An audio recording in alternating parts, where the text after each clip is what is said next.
So I can see you have a bunch of business cards here. So talk to me about business and entrepreneurship. Here's this card: Pius Sunday, software engineer, mobile app developer.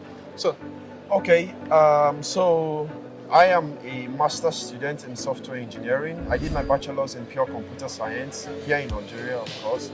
And the world today is going digitalized, and a lot of things are like softwares, hardwares, and all of that, which all boils down to what we are as computer science and the rest. And so as regards entrepreneurship, uh, as a software developer, you know I've been able to work on projects, school projects, personal projects. I've also, entered into like startups, work on like some startups as a developer, and I've built mobile apps as well, which is what you see on my card. I work with the Flutter framework, which is like one of the Google tools for mobile development. So when you talk about entrepreneurship, Algeria is really, really, really like a level ground for entrepreneurship. You see a lot of startups. You can see the Yassir. Yassir is one of the biggest startups in Africa, and it's an Algerian-owned startup. So like entrepreneurship here is really amazing because like this event where we are right now, it's like an event for startups and all of that. So they're really big on that, and they create that ecosystem, like they create that environment where people can thrive. Okay, you have an idea, you want to build something, or you've built something, and then you need like people, you need a community, you need like so they are really big on that. question. I spoke to another student as well, who talked to me about how freelancing and gig work is pretty big here, that a lot of Algerians do some freelance work. How would you rate the freelance or the gig economy here?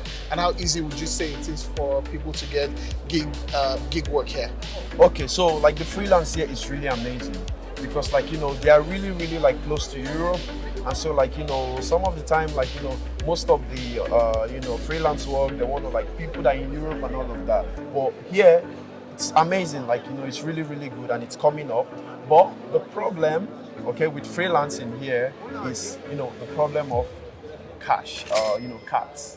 Do you understand? So you see, You want to collect your payments. you want to collect your payment and all of that. But aside that, the freelance here is really booming. What are the popular services that people provide for in freelance work? What are some of the popular services? Well, most of the popular services are, content marketing, okay, and software development. They have that's you. they have a good ecosystem of developers, in different fields, AI, mobile development, web, so. All right, so this feels like I need to come in, I need to step in and create a way for them to You really, really need to. You really, really need to. You really, really need to. But the problem is there are a lot of it's not like they can't create them. Some people have tried. Well, there are a lot of regulations by the country that really limits fintech and all of that. Do you understand? So I'm guessing conferences like this are a good place to discuss innovation and to discuss how regulation and innovation can sort of sit side by side, so that we see progress in some of these places. Exactly. Another question I have, I hear logistics is pretty big here. What sort of logistics? Is this last mile logistics? Oh, that's really, really good question because yes, just like you mentioned, like logistics is really, really big here in Algeria. They have a lot of logistics company, and it's how you would see any other logistics, like transportation of goods, transportation of services, that's it.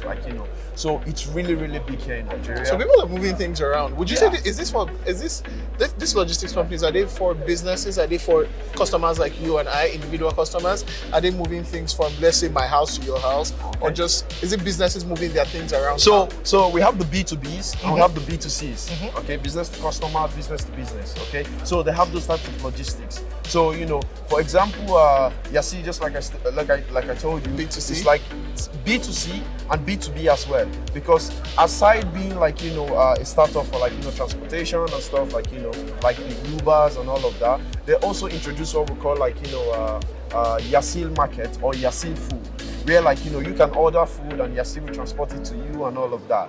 Okay, we also have another one which is called Anderson. I'm not promoting them, of course, but I'm just talking about the logistics. Absolutely. Anderson is for big stuff, building materials and all of that. So, and they have more of them like that. So you see, they have the B2Cs, they have the B2Bs, so they are. On my first day here, traffic was insane. How are we moving things around with so much traffic? Fridays. Friday. Okay, so Friday, like, it's the weekend. It's like Jumat because Yeah. like it's like a Muslim country. So like on Fridays, perfect. all right. You move around and everywhere is calm, chilled, and all of that. All right, thank you. This was a lovely conversation. You've given me a good primer to the Algerian market. Yeah, thank you so much. Maybe I will contact you when I have that idea for helping people receive payments here. Of course, definitely, definitely.